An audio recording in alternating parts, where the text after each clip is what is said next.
Good morning, students. Welcome back to your SST class. Today we'll start a new lesson, and the name of the lesson is the coastal plains and island groups. You have read in the previous chapters about the Thar Desert and the plateaus of India. Today we'll study about the coastal plains. Here you can see the map. This is the western part of India, and this is the eastern part. Okay, so on the west lies the Arabian Sea. You can see a Arabian Sea, and to the east is the Bay of Bengal. Okay, so here you see the western part of India, the green portion starting from Gujarat. The green portion, as you go down and you move down, this is the western coastal plain, the green portion. Okay, and on the east you see, starting from the borders of Bengal and Odisha, here lies the Andhra Pradesh, then comes Telangana and Andhra Pradesh, and then Tamil Nadu. Okay, so this is the eastern coastal plain. It's written here, the eastern coastal plain, and this is the western coastal plain. Now I'll tell you here, I'll make a mention here that the western coastal plain, as you can see, the western coastal plain is narrow. It is narrower than the eastern coastal plain. The eastern coastal plain is wide. It's because the rivers, you can see here, the rivers rise, most of the rivers rise from the Western Ghats. You have read in the previous chapter about the Western Ghats, the mountainous region. Most of the rivers rise from the Western Ghats and they move east.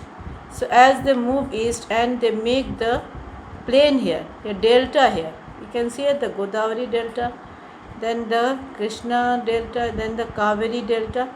So since they make the deltas here, that's why the coastal plains, the eastern coastal plain is broader than the western coastal plain. Only two rivers. Here you see Narmada. You can see here the Narmada and the Tapi. These two rivers rise from this plateau here, the Malwa plateau, and they move westwards. Only these two rivers rise from the plateaus and they move westwards, while all the other rivers, even the Ganga, you can see the Ganga and the other rivers, all the rivers flow into Bay of Bengal. Okay, so let's begin the lesson. The southern part of India is triangular in shape. This is in the shape of triangle. Okay. To the west of the Western Ghats and the east of the Eastern Ghats lie the coastal plains. The widest part is at the top, starting from Gujarat, and it tapers southwards. That is, it narrows southwards. Both eastern and western coastal plain become narrow, and this is the peninsular India. We have read in the previous chapters about the peninsular India. That is, what is a peninsula? The peninsula is a part of land jutting into the sea, and it is surrounded by sea from three sides. So peninsula is surrounded by water from three sides. Okay, so here lies the Arabian Sea, then the Indian Ocean is here, and the Bay of Bengal. So this gives a peninsula a triangle shape. Okay, and if any landmass is surrounded by water from all four sides, then it becomes an island, such as this, the Lakshadweep Islands. Each of the landmass here is surrounded by water from all sides. So these are called islands. Here is the Andaman and Nicobar Islands. Okay, so then the southern tip of the mainland is Kanyakumari. Here is the southernmost part of the Indian mainland is Kanyakumari. Okay. Southern India is surrounded by water bodies on three sides. The Arabian Sea in the west, the Bay of Bengal in the east, and the Indian Ocean to the south. Thus it is called a peninsula. India has a long coastline, that is the Indian mainland. It has a long coastline starting from Gujarat and moving towards the south. The Gujarat, this Maharashtra, then comes Karnataka, and then Kerala, and then here Tamil Nadu, Andhra, and Telangana, and then here comes Odisha, then here the West Bengal. So all this together makes the Indian coastline very long, which is about 6,000 kilometers long. It starts from the Gulf of Kutch in the northwest. You can see here, this is the Gulf of Kutch. Here, this is the Gulf of Kutch. Okay, so Gulf of Kutch in the northwest and goes southwards along the Arabian Sea. From Kanyakumari it moves northwards. Along the Bay of Bengal to reach up to West Bengal. Okay. All along the coast, fishing activity prevails on a large scale. The export of fresh and dry fish is an important packaging industry. Since the coastal area is covered by seas from three sides, lot of sea fishes are available here. So here the main industry is fishing industry. The Deccan Plateau separates the western coastal plain from the eastern coastal plain. Here you have read in the previous chapter about the Deccan Plateau.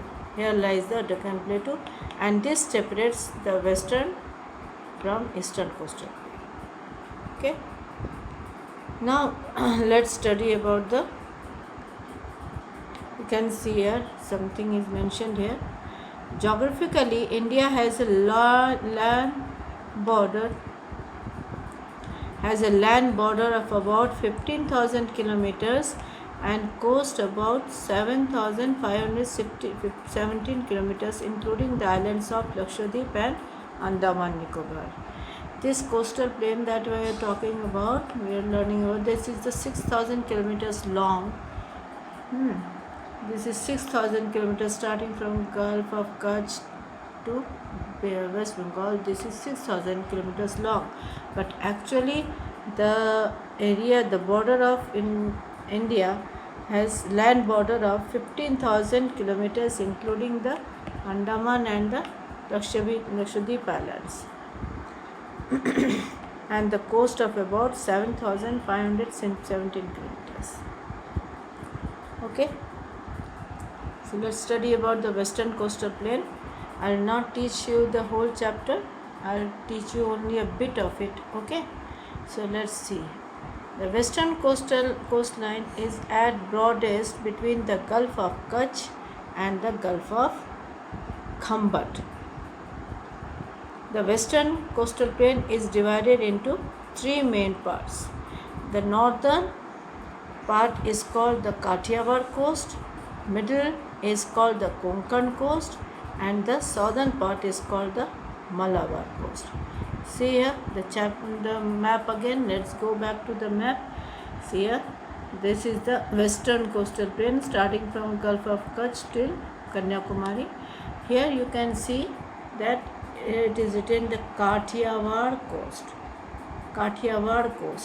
Okay, this portion, the Gulf portion is called the Kathiawar coast, then the Konkan coast, and here comes the Malabar coast.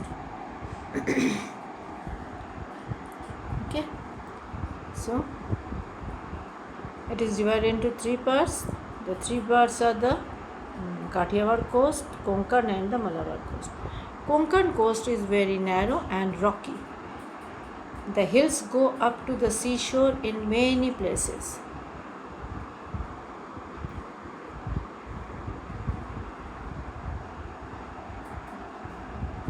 Okay.